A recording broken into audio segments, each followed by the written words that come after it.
des ateliers. C'est formation de l'apprentissage. Mais la formation, elle n'est pas censée réduire ton champ, mais l'ouvrir au contraire et dire tiens, ça je l'avais pas perçu de cette façon-là et je vais voir effectivement comment ça s'intègre. Comment tu l'intègres ça. Alors, oui. Je reviens, hein, on est des ouvriers, hein, on est des gars qui tous les jours bossons dans notre usine qui est notre cabinet, d'accord ? Il faut aller dans du concret. Le problème, c'est, là on revient sur le monde des idées. Bien sûr. Les idées, c'est bien, mangez-en. Le problème, c'est que les idées, c'est pas la vie. On peut dire que tout est né de l'idée, hein, après on peut faire de la philo. Néanmoins, quand tu es là, entre j'ouvre mon spectre de connaissances et j'ouvre mon spectre de pratique, il y a un delta. Je vais faire une formation, il y a des gens qui vont dire je suis déçu de la formation parce qu'il n'y a pas assez d'outils. Et d'outils par rapport à quoi ou quand le Rasmussen que j'ai fait, il n'a pas donné d'outils. Pas de livre de cours, que dalle. Il a juste papoté et montré ce qu'il faisait, c'est tout. Il y en a plein qui, à mon avis, ressortent du truc à se dire what the fuck. Il n'y a rien, il n'y a pas d'outillage.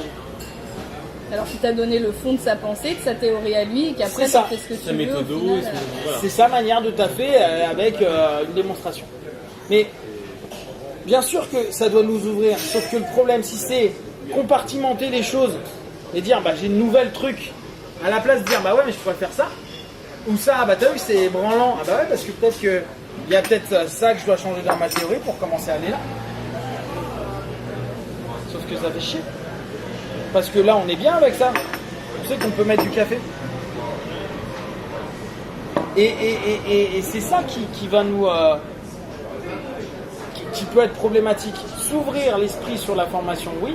Et c'est là où je pense qu'on peut faire beaucoup de formations qui n'ont pas d'intérêt. Alors, on m'a posé la question il y a pas longtemps, pourquoi tu fais autant de formations ? Et je disais, moi, je veux voir les vieux, parce que je veux voir comment ils travaillent. Il me dit, ouais, mais ce que tu apprends, ça t'intéresse ? Ah non, j'apprends plus rien. Je vous dis sur quasiment toutes les vidéos. Là, je vais voir une vieille dans une semaine. Là. Je vais juste voir comment ils font les bébés et c'est tout, tu vois. Non, mais en plus, je pense qu'elle va faire des vidéos de l'accouchement et tout où tu fais des. Ah oui, ça va être sympa, tu vois.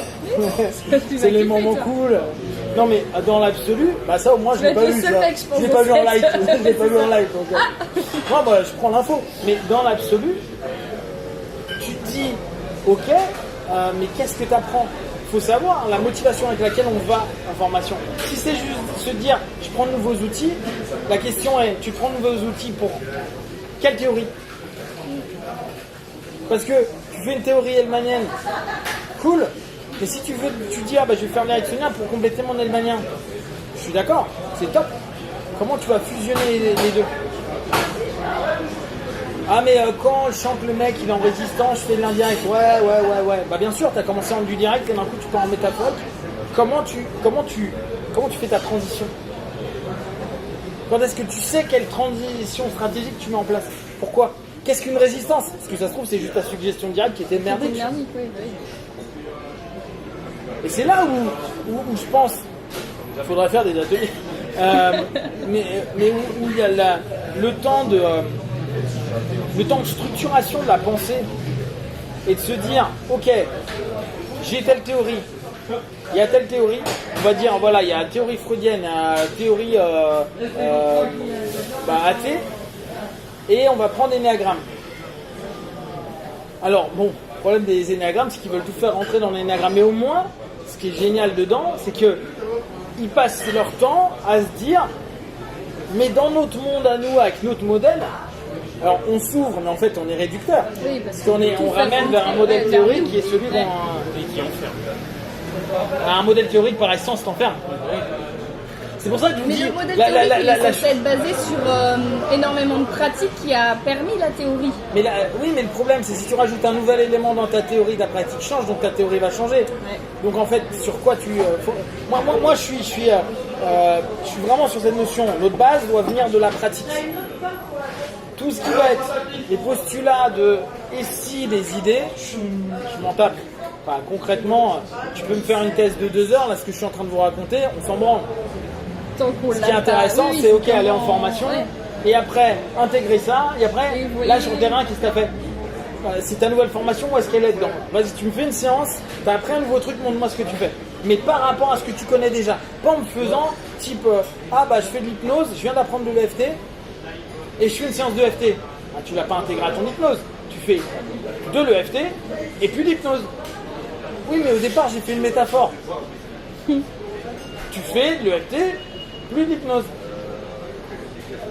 Et le problème, c'est souvent ça. Je vais vous montrer.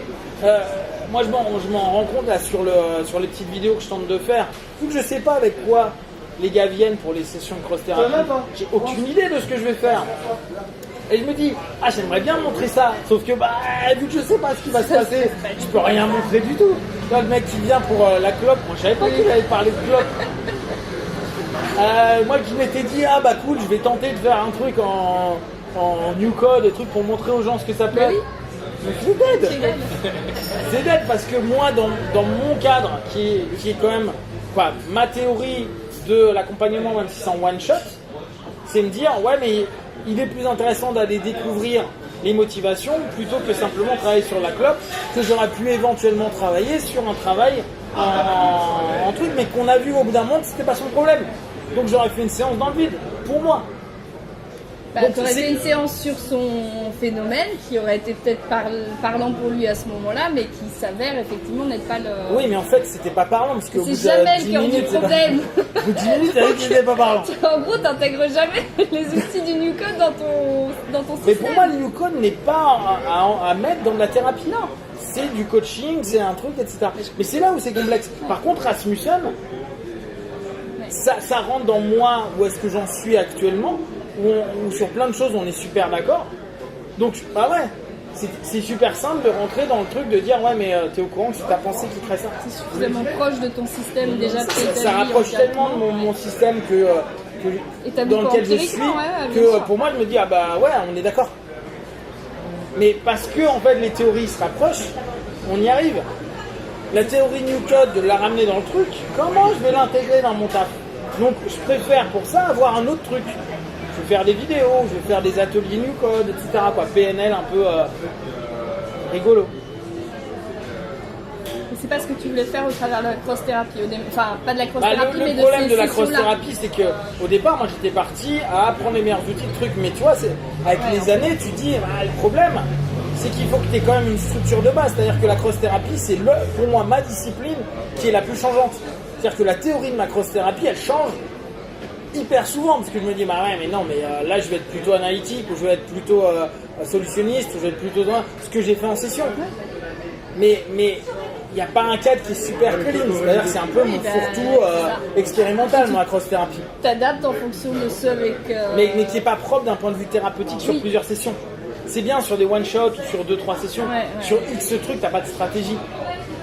Ça passe pas, au bout d'un moment, c'est pas de la découverte de soi, c'est vraiment du pur...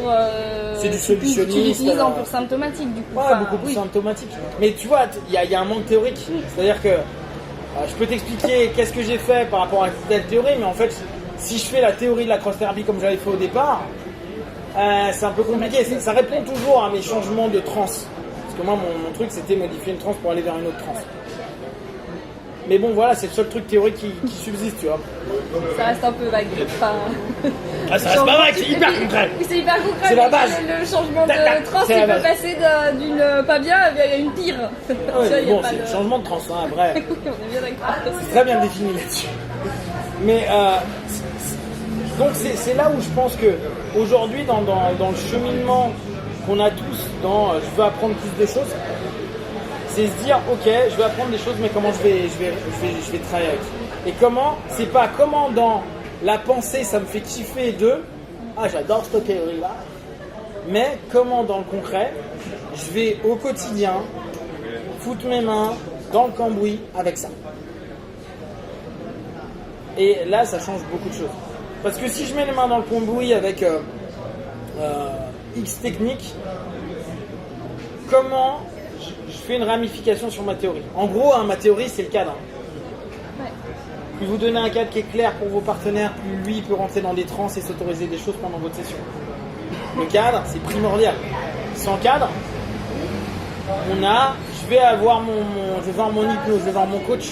Tu vas faire quoi? Je sais pas, à chaque fois c'est différent, c'est drôle. Tu pose la question au coach, c'est quoi là ton organisation sur 10 sessions ou sur les 3 sessions à venir avec ce que tu as vu aujourd'hui? On verra ce qui change, etc. C'est-à-dire qu'il n'y a même pas de truc de si ça bouge, bah, je peux aller travailler ça. Ça, il y a ça qui était en warning, mais on n'était pas prêt à y aller, etc. Sauf qu'aujourd'hui, tu as soit un Shepa et qui est un gros fourre-tout, soit tu as on a 10 sessions de calé, mais en mode outil et qui n'a pas non plus de stratégie plus. Bah si, il y a une stratégie sur 10 outils, il y a une tactique. Ouais, c'est pas la même chose. Il y a une tactique. Parce qu'elle n'est pas adaptable à l'individu. Ah non, ni à mais c'est ce que propose Banyan. Et on a 5 sessions, quoi qu'il arrive. Coaching d'ailleurs. Ouais. Mais why not? Parce que ça répond à une théorie. Parce qu'au moins, quelqu'un qui dit j'ai 10 sessions préétablies, c'est toujours les mêmes, il est congruent dans cette théorie. Mais là, je reviens donc à mon truc. Comment tu veux rajouter un élément dans ça? Soit tu modifies toute la théorie, dans ce cas-là, tu n'as peut-être plus besoin de 10, mais 8 ou 17. Et c'est là la vraie réflexion. Donc, je vous invite à faire des ateliers de réflexion post-formation.